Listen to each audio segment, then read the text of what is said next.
Hi guys, so we have made it to Kokoda. So I'm currently in my tent. It's about 8 o'clock at night. It's been a day today.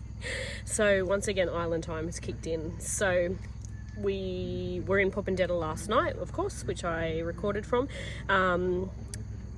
So as you know from yesterday, the flight that the other group were on at 6:30 was cancelled.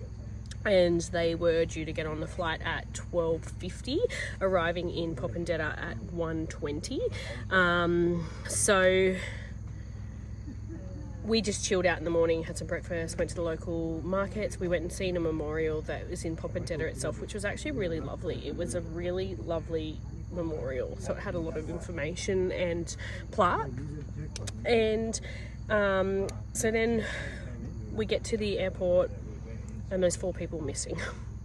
So they offloaded 4 people from the plane because of weight restrictions. So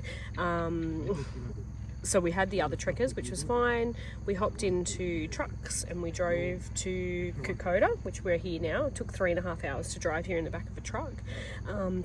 The road was mostly tar. It wasn't that bad.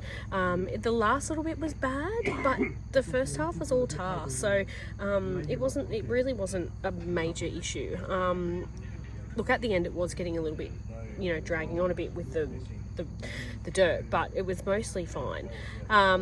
So we then went to the Kokoda Museum and had a look at the museum.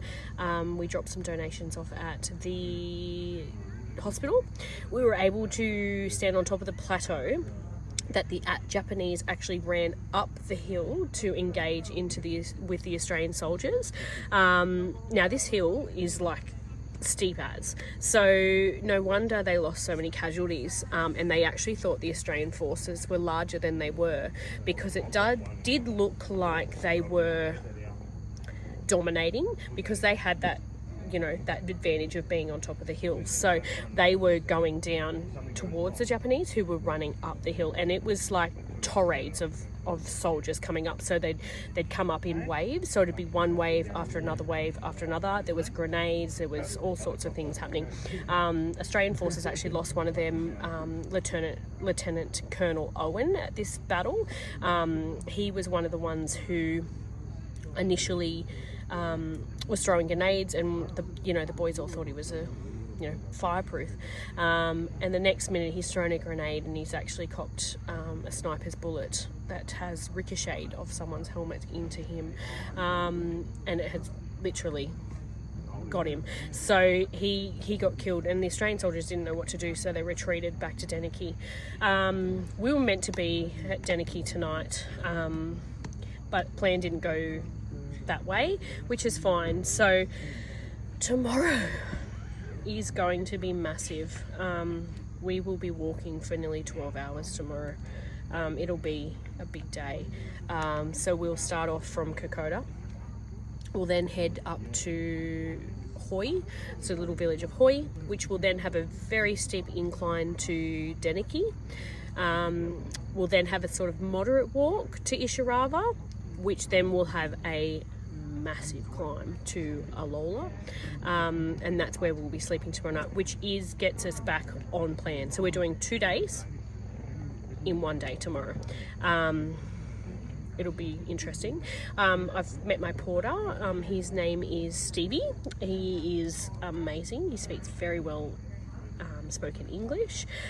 He's constantly asking me, would you like my water bottle filled up? He's following me around, zipping things up, doing other things, and he's really, really good. So and I gave him a dry bag. So if you are looking at doing Kokoda and you sort of have a porter, they love dry bags. So I initially gave him a brand new dry bag for his stuff, because they just use plastic zip bags and it's not as waterproof as you think it is. So he was most impressed that I had a dry bag. So that's a tip for anyone that's doing Kokoda that would like to give their porter something at the start to sort of, if they don't speak a lot of English, to break sort of the sort of barrier if they're a little bit introverted. I'm really lucky because Stephen's quite extroverted. Obviously they probably wouldn't put someone that's introverted with me because I'm quite a talker. He did ask me how I was going to go on the uphill. I said, let's just see tomorrow. Hey? I just need, with the uphill, I think in previous experience, I just need to walk, have a little bit of a break, walk again, have a little bit of a break, walk again. So my recovery is really good, but we'll just see tomorrow with the humidity. I'm actually getting used to the humidity. So my rash is like gone. My legs are covered in bites, but that's okay. I can handle that. That doesn't bother me. They're not itchy. They're not bugging me, even though they might be caused by bugs. But yeah, otherwise I'm good. The humidity, yeah, it's hot, but I'm not like sweating and I don't feel it's actually a little bit cooler up here, and as we go further up the mountain, it's just going to get cooler and cooler, which suits me to a T. So bring on that climate. We've got quite a range of people in our group, from 17 right through to 71. Yeah, it'll be interesting because we've got such a large group. So we've got 27 trekkers, but we'll just see. I'll check in tomorrow. I won't do it tomorrow morning, but I'll do it tomorrow night, and then the following morning I'll do a morning. So I'll start the mornings then. But wish me luck for the big day tomorrow. We'll walk through the arches, and we'll finally start to get this trek started. Bring on the next 7 days. All right, guys, I will talk to you tomorrow. Bye.